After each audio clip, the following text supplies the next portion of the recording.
অনেক ভেবেচিন্তে দেখলাম অনেক বুদ্ধিমান মানুষরা সবার আগে নিজেকে জানে।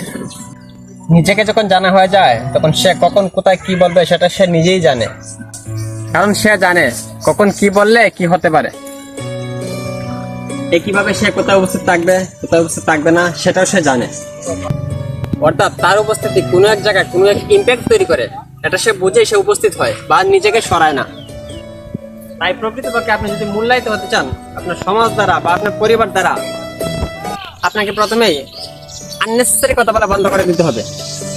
আননেসেসারি কথা না বলে চিন্তা করে একটা ইম্প্যাক্টফুল ডিসিশন দেন বা দেওয়ার চেষ্টা করেন। আর সেটা হতে হবে পরিমিত এবং সংখ্যায় কম। আর সব জায়গায় অ্যাভেলেবল থাকা বন্ধ করে দেন। সেখানে আপনি অ্যাভেলেবল থাকেন যেখানে আপনি মনে করছেন টাকা প্রয়োজন বা অন্য কারো প্রকৃতপক্ষে উপকার হচ্ছে। একটা প্রবাদ আছে, পুরুষ মানুষ কখনো শেষ লাইফটা খেতে হয় না যদি সে পেমেন্ট না করে থাকে।